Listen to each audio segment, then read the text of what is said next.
it's Nancy from Nancy Chu Homes, and today I would like to discuss, are defective loans gonna tank your mortgage company?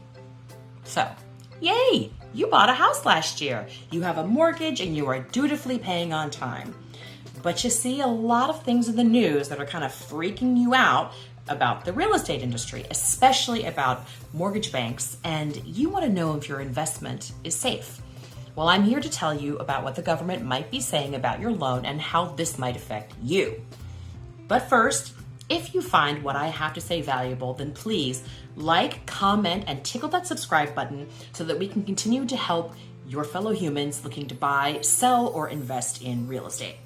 Okay, so COVID definitely sparked a huge uptick in migration, okay? People were leaving the cities and heading out to more suburban and rural areas, okay? So check out this chart. So from 2019 to 2020, we can see an increase in home sales by 6%. And then from 2020 to 2021, we saw yet another 9% surge. This huge increase in home purchase activity means that, well, it meant that a lot of new hires came into the mortgage industry, many of whom were working from home because of the pandemic. So the question is, were the mortgage companies prepared with proper training for virtual hires? Did they have the systems and infrastructure in place to handle this kind of huge growth? A lot of volume coming at you really fast can result in errors, correct? But what is the measure of this? How can we tell? Well, one of the most obvious ways is starting to rear its ugly head, and that is the number of mortgage repurchase demands is rising. Let me go back.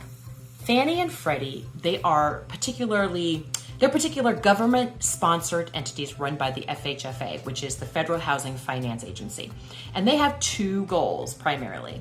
The first one is to provide loan opportunities to traditionally underserved populations, low to mid-income borrowers, maybe folks who have a lower credit score or less money down. And this is an effort to promote homeownership for folks who otherwise may not get the chance because they don't qualify for more conventional loan products, right? Their second goal is to protect consumers and taxpayers from taking credit risks.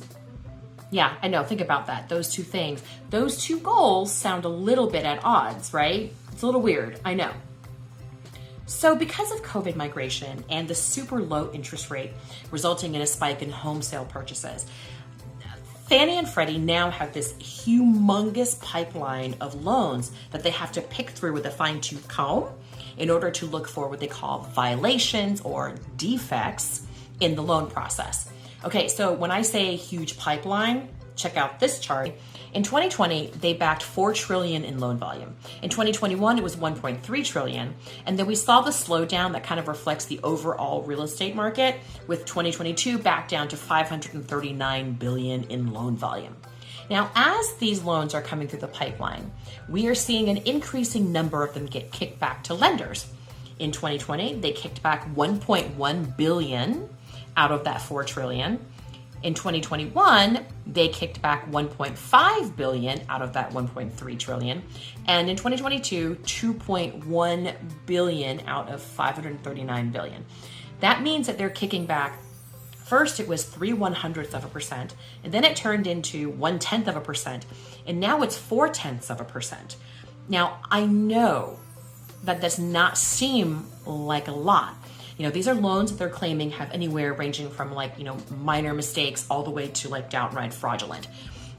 Like I said, I know it doesn't sound like a lot, but small independent mortgage banks, for them, it can mean life or death.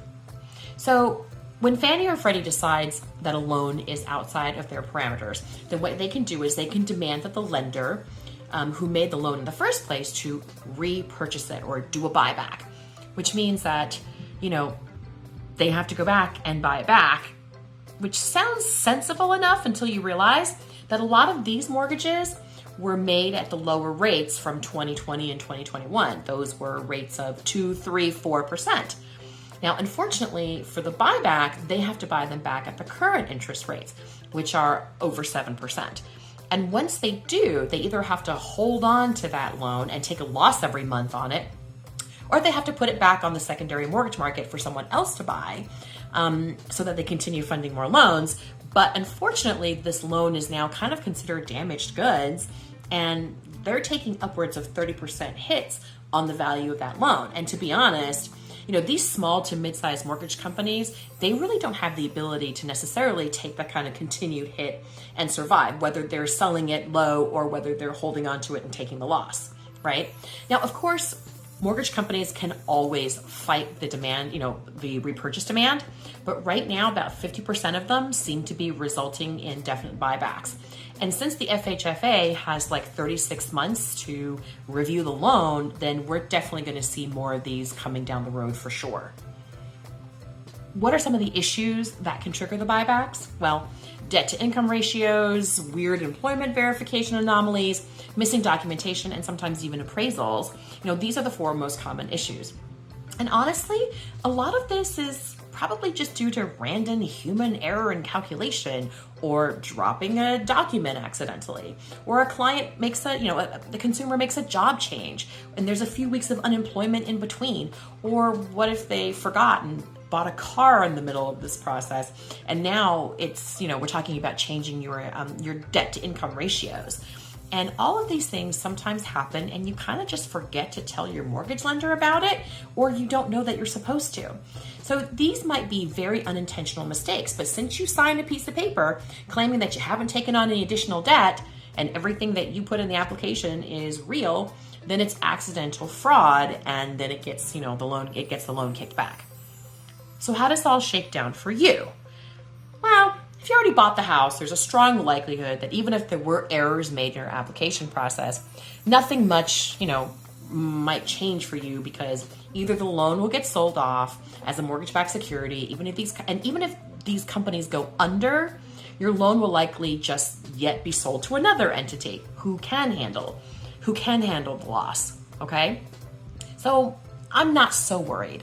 I don't care that much about who services your loan. They can't really change the terms of the loan on you, so, no harm, no foul. But what does this do in the long run, right? How does this stress that is on smaller and mid-sized mortgage lenders? These are linchpins in the mortgage industry, I have to tell you. They're often the ones that provide warehouse lending so that other banks can continue to fund loans for people. And they do a significant amount of commercial lending for small businesses as well. And most importantly, they are huge in the affordability game, okay?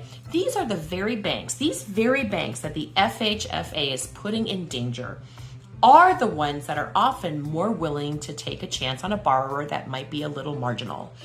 Higher debt ratios, lower FICO scores, less money down for down payment. These are the very banks that believe in raising up the little guy and helping him get a home that was previously out of reach. So while you may have gotten a house with an FHA loan now, yay, lucky you, the question becomes, can your brother? Can your cousin? Can your friend down the street? All the folks we know who want a home of their own in order to stabilize their cost of shelter. But what's happening right now is going to create less opportunity for them by reducing their lending options. And that's really the most important thing for consumers. It's options.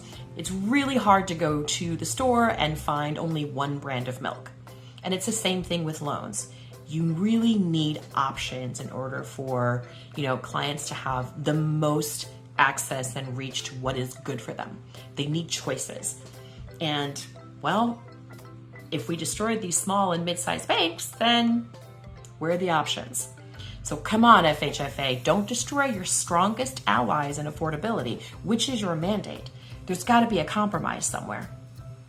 All right, guys, thank you so much for listening. And once again, if you've gotten anything worthwhile out of this video, then please comment and subscribe. And if you need any real estate help, you can always reach me at 917-992-3098. I'll see you guys next time.